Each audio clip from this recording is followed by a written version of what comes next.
Je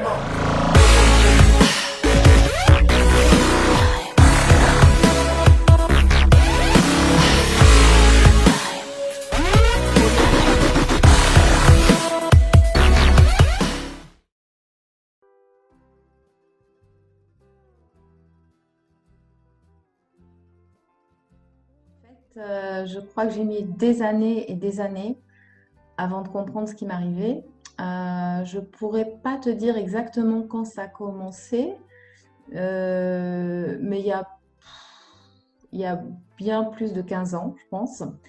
J'ai commencé par avoir des douleurs articulaires, musculaires, une fatigue énorme, euh, comme si j'étais vidée de mon énergie en fait. Voilà, je ne savais pas ce qui m'arrivait, j'étais complètement épuisée.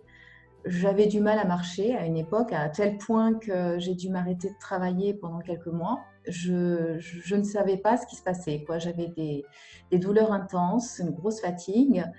Et j'ai commencé à avoir un parcours médical, donc aller de médecin en médecin, de spécialiste en spécialiste, parce que j'ai d'autres symptômes qui se sont développés aussi. J'ai eu une colopathie fonctionnelle. J'avais des problèmes de mémoire très importants. Je n'arrivais plus à me concentrer.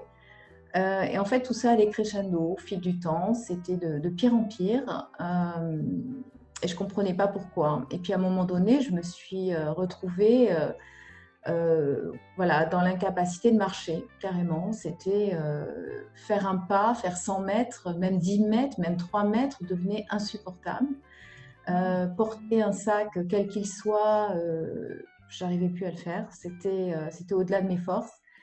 Voilà, donc une espèce comme si j'étais vidée complètement de mon énergie.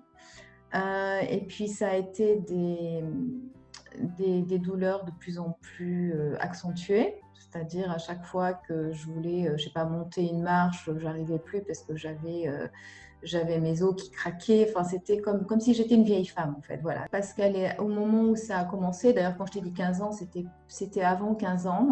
J'ai même connu les premiers portables avec les antennes. Mon père avait un portable comme ça qu'il m'avait donné et que j'ai utilisé, qui était assez puissant en fait, au niveau de l'émission. Donc tu vois, ça remonte à pas mal d'années. Donc non, non, alors au départ, j'ai pensé, parce que ce dont on parlait à l'époque, c'était le syndrome de fatigue chronique. On parlait beaucoup de ça. Et puis ensuite, on a parlé de la fibromyalgie. J'ai d'ailleurs été diagnostiquée fibromyalgique beaucoup plus tard, puisqu'au moment où mes problèmes ont commencé, je ne savais pas vers qui me diriger. Donc à chaque fois que je voyais un spécialiste, un médecin, un neurologue aussi, parce que j'avais des problèmes de mémoire énormes, j'avais l'impression que j'avais Alzheimer. Donc à chaque fois que je voyais un spécialiste, il me disait, écoutez, moi je ne comprends pas, je ne sais pas ce que vous avez. Alors oui, on voyait que j'avais des problèmes de mémoire, mais on ne savait pas pourquoi. Oui, on voyait que j'avais une colopathie fonctionnelle, donc on l'a soignée comme une colopathie fonctionnelle. Voilà, puis de plus en plus de troubles qui se surajoutés. Et alors là, on m'a dit, bah, écoutez, c'est psychologique, donc allez faire des thérapies, ce que j'ai fait d'ailleurs pendant très longtemps. Donc j'ai fait un super travail sur moi. Mais mes problèmes physiologiques étaient toujours là. Et puis ça s'est accentué avec le temps. Et puis après, ça a été des vertiges. Alors là, des vertiges importants, à tel point que j'étais dans un brouillard total. J'avais même des problèmes oculaires, j'avais du mal à voir, j'avais du mal à me situer dans l'espace. J'étais comme, voilà, un peu comme un zombie. Voilà, donc, voilà. Donc, à un moment donné, on m'a diagnostiqué fibromyalgique, parce que la fibromyalgie, c'est des tas de douleurs comme ça dans plein d'endroits du corps, des tas de symptômes qui sont proches d'ailleurs de l'électrosensibilité, ce qui me fait penser que beaucoup de fibromyalgiques, puisqu'on ne sait pas trop d'où ça vient cette maladie entre guillemets, sont électrosensibles. Voilà, et puis je ne sais plus comment j'en ai entendu parler, mais c'est à force de chercher de la documentation sur Internet et autres que j'ai compris que mes symptômes en fait étaient ceux de l'électrosensibilité. Et là, j'ai commencé à rencontrer un monde que je ne connaissais pas, à me mettre en lien avec des gens, à avoir des informations qui commençaient à être voilà, plus liées à mes troubles. Et ça a été pour moi un peu une révélation en fait, parce que j'ai commencé à comprendre que ça ne venait pas de quelque chose qui était à l'intérieur de moi, une pathologie particulière qu'on n'arrivait pas à trouver, parce que j'avais aussi cette angoisse d'avoir un cancer, d'avoir quelque chose de grave, mais que c'était lié à un phénomène extérieur, à ces champs électromagnétiques en fait, que je subissais au quotidien et dont je ne me protégeais pas, puisque évidemment à l'époque, je ne me protégeais pas, je n'avais pas de... Je téléphonais avec mon portable, voilà, là, maintenant j'en ai toujours un, mais j'ai une oreillette blindée et encore je l'utilise le moins possible. Mais à l'époque, non, c'était le portable tous azimuts. Voilà, Mmh. j'avais une oreillette, mais bon, elle n'était pas blindée. Et puis j'utilisais vraiment beaucoup. Et je me suis rendu compte que les symptômes s'accentuaient avec l'apparition de la 4G. Là, alors évidemment, moi, j'avais commencé à prendre des mesures, mais malheureusement, bah, tu sais, quand on vit en immeuble, et moi, je suis parisienne, euh, en étant dans un immeuble avec des antennes tout autour, avec des milliers de personnes connectées en Wi-Fi, avec la 4G, enfin, c'est devenu un véritable enfer. Et un jour, donc, j'étais partie en vacances, je rentre dans mon appartement à Paris, et euh, là, impossible de fermer l'œil de la nuit. Je me retrouve 2 jours et 2 nuits avec des douleurs, mais atroces, de tétanisation du corps, et je ne savais pas ce qui se passait. Vraiment pas, parce que c'était d'une telle violence. Et donc, j'ai fait venir SOS médecin au moins 3 fois en 2 nuits et 2 jours. Et voilà, c'était incompréhensible. Jusqu'à ce que, alors j'ai pris dans un anti-inflammatoire, je n'aime pas trop en prendre, mais là, j'avais pas le choix, j'étais trop mal. Ça m'a un peu calmé les douleurs. Et puis, j'ai croisé un voisin quand j'ai pu ressortir qui m'a expliqué que j'avais des voisins au-dessus de chez moi à qui il avait conseillé d'acheter un répéteur de Wi-Fi. Parce qu'ils avaient un appartement assez grand et ces gens-là venaient d'acheter un répéteur de Wi-Fi. Et leur box était au-dessus de ma chambre, au-dessus de mon lit en fait. Et c'est à ce moment-là que j'ai eu toutes ces douleurs. Éventuellement, ils pouvaient couper au moins la nuit leur Wi-Fi pour que je puisse dormir. Donc, ça a été compliqué. Parfois, il le faisait, parfois, il le faisait pas. Et du coup, j'étais obligée d'aller dormir en dehors de chez moi, d'aller dormir à droite, à gauche. Enfin, ça a été, voilà. Et j'étais propriétaire de mon appartement, donc je me suis dit, j'ai qu'une chose à faire, c'est le vendre et essayer de trouver un autre appartement. Mais j'étais pas aussi consciente de là où je devais être, surtout que je travaillais sur Paris, donc je ne voulais pas m'éloigner de Paris.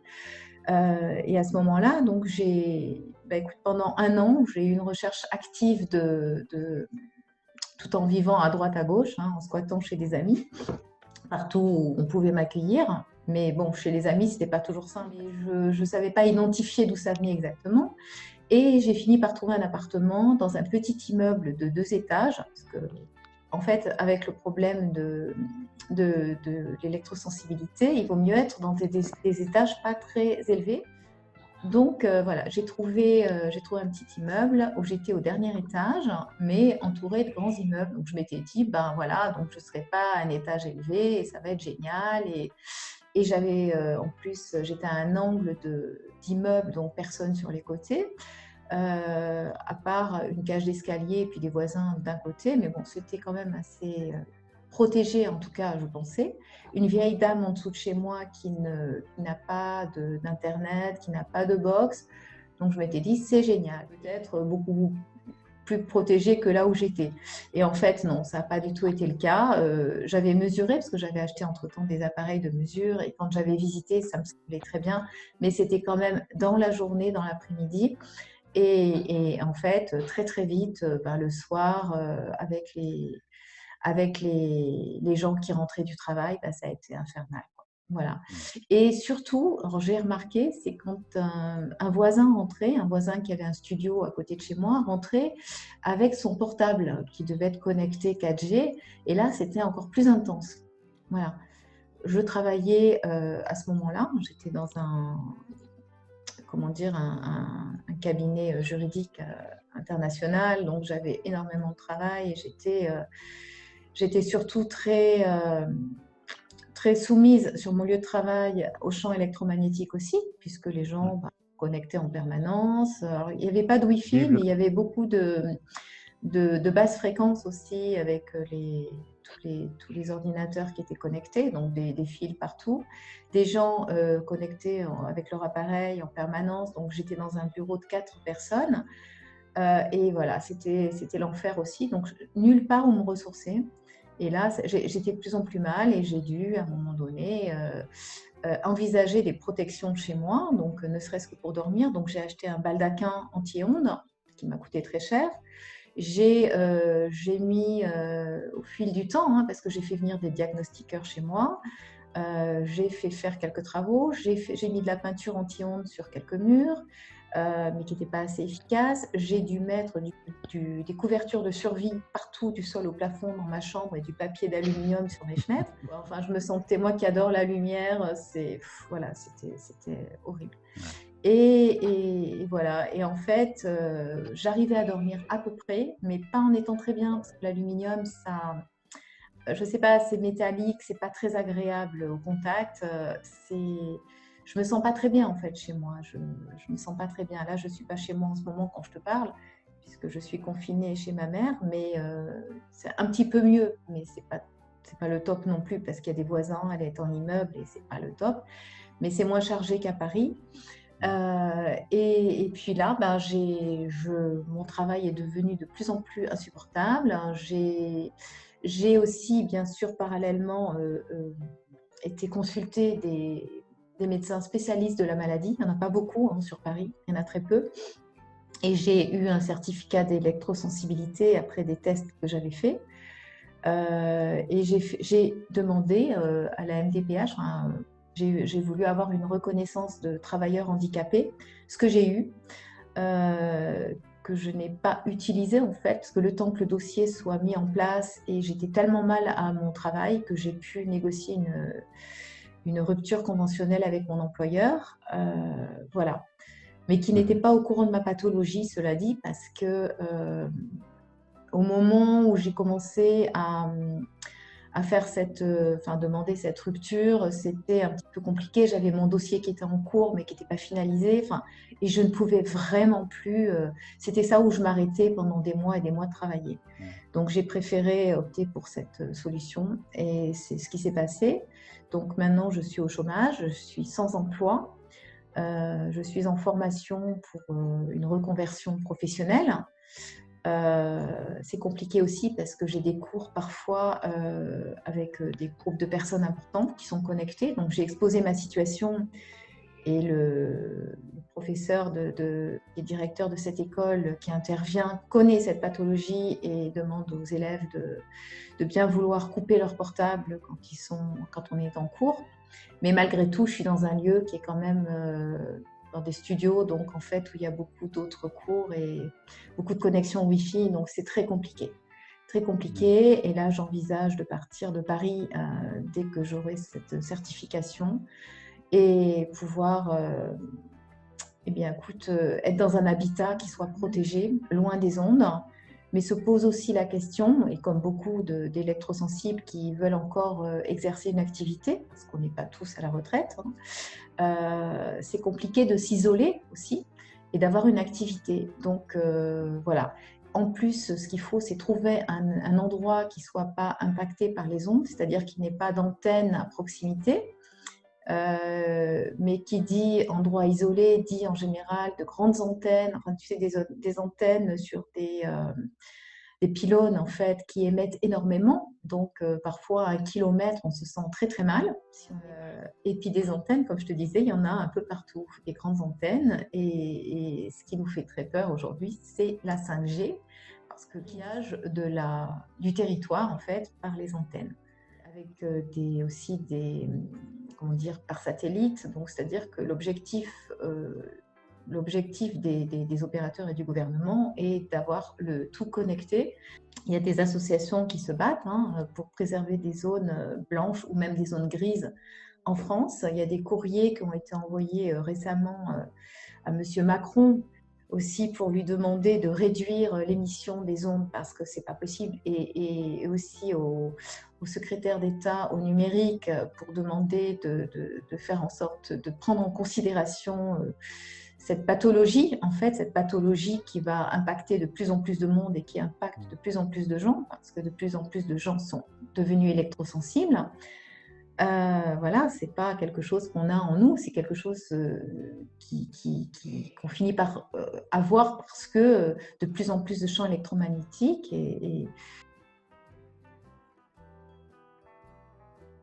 Tout à fait, il y a l'aspect social aussi, c'est-à-dire qu'on n'a plus de vie normale. Même ses propres amis, enfin moi j'ai beaucoup d'amis en région parisienne, un peu partout d'ailleurs, mais surtout là-bas où je vis, c'est très compliqué parce que quand tu sors et avec des gens qui sont tous connectés, ou tu vas dans un restaurant, tu vas prendre un verre quelque part, tu vas au cinéma, voilà, tu reçois des gens chez toi. Alors, tu reçois des gens chez toi, bon, ça, maintenant, ils respectent, ils coupent leur portable, voilà, mais parfois, tu vois, quelqu'un arrive, il a oublié, donc ça y est, il faut que je repose la question, est-ce que ça t'embête pas de couper ton portable? Et c'est ça en permanence. Donc, c'est vrai que quand on est chez soi, on peut le faire, quand on est à l'extérieur, c'est plus compliqué. Et les gens, ben, au départ, ils pensaient que j'avais vraiment un problème psychologique, hein, ils ne me croyaient pas. Sauf que maintenant, au fil des années, puis on en parle de plus en plus, et puis eux-mêmes, pour certains, commencent à avoir des sensations qu'ils n'avaient pas avant, ils commencent à être un petit peu impactés. Donc, ils me disent, ah bah oui, bah, moi aussi, j'ai des sensations de brûlure. Là, ça me fait bizarre, des picotements un peu partout, dans le corps, dans les mains, quand j'utilise mon ordinateur. J'ai mal à l'oreille quand je... Voilà. Et finalement, ils commencent à prendre conscience. Donc, ouais, tu sais, même dans sa propre famille, hein, moi, j'ai mon frère, par exemple, qui a des enfants en bas âge. Ils sont connectés en permanence et quand je vais chez eux, bon, c'est pas pour autant qu'ils éteignent, voilà, parce qu'ils n'ont pas envie de changer leurs habitudes et que la plupart des gens n'ont pas envie de changer leurs habitudes parce que on s'est tellement habitué à ça que c'est compliqué. J'ai dû remettre un filaire. Alors, qui dit filaire, tu ne peux pas te déplacer avec ton téléphone dans ton appartement, tu vois, donc tu es un peu scotché à côté de ton téléphone comme on faisait avant. C'est remettre un filaire, enfin un câble Ethernet pour mon ordinateur, donc mon portable, je ne peux pas le déplacer d'une pièce à l'autre. Voilà, donc c'est plein de contraintes en fait qu'on n'avait plus, mais qui finalement sont extrêmement importantes pour nous. Mais tu sais, la prise de conscience, elle ne se fait pas du jour au lendemain, c'est très rare. On commence par avoir des symptômes qui sont, on va dire, supportables, et puis ça va s'accentuer au fil du temps. Alors on va consulter, on va aller voir des médecins, et puis les médecins, ils ne connaissent pas, la plupart du temps, ils ne connaissent pas. Donc ils disent, ben oui, ben on ne sait pas, alors on fait des tas d'examens, et puis on ne trouve rien médical pendant longtemps. Après, moi, j'en parle beaucoup autour de moi, à des amis, à des gens que je rencontre partout. Comme j'ai visité énormément de lieux aussi de recherche d'habitat en région parisienne et puis dans d'autres régions, et de plus en plus d'agents immobiliers connaissent cette pathologie, si on peut parler de pathologie, encore une fois, connaissent parce qu'ils ont eu affaire à d'autres gens électrosensibles. Il y a de plus en plus de gens qui s'éloignent des villes à cause de ça. Donc, c'est un phénomène qui commence à se connaître tout petit peu. Et moi, j'en parle beaucoup parce que je décris mes symptômes et souvent, on se rend compte que des gens ont des symptômes, voilà, peut-être pas tous les symptômes que moi j'ai, mais des symptômes naissants, on va dire, de l'électrosensibilité. Donc, ça les intéresse beaucoup. Et j'ai aussi fait des tests avec par exemple, une voisine ou une amie qui avait des problèmes cardiaques, qui ne comprenaient pas d'où ça venait. Donc, je suis venue chez cette personne avec des appareils de mesure. Cette personne étant en Wi-Fi, avec un DECT, avec un téléphone sans fil, voilà. Donc, je lui dis, voilà, tu coupes tout, alors on mesure avant, après, et on voit ce qui se passe. J'ai apporté aussi des tissus anti-ondes que je mettais sur la personne qui faisait de l'arythmie cardiaque. Donc, et puis d'un seul coup, ses symptômes disparaissaient. Son cœur recommençait à battre normalement. Donc, elle me disait, c'est incroyable. Je disais, voilà, tu vois, là, je te mets le tissu anti-ondes, le tissu de protection, tu vois comment tu te sens. Et après, je l'enlève et je le remets. Et on faisait des tests comme ça. Et en fait, pas mal de personnes de mon entourage se sont rendues compte de l'exposition des ondes et Qu'effectivement, ouais. surtout que leurs symptômes venaient de là.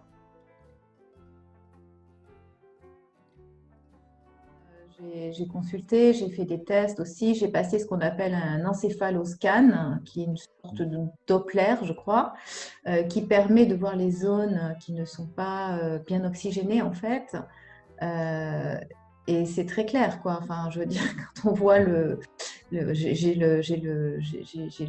dessin, en fait, le dessin, le résultat de l'examen, avec les zones qui ne sont pas oxygénées, ça se voit à des couleurs. Alors, je sais qu'il est assez controversé cet examen, mais moi, je sais que j'ai passé des tests chez un neurologue et qui me disait qu'effectivement, je n'étais pas Alzheimer, mais que j'avais des problèmes de mémoire qui étaient parce que j'ai passé cet examen chez un neurologue il y a très longtemps, hein, il y a bien 15 ans, enfin, au moins, qui me disait, vous n'avez pas Alzheimer, mais quand même, vous avez des problèmes de mémoire qui ne sont pas, chez une personne de votre âge, il y a quand même quelque chose. C'est pas très normal.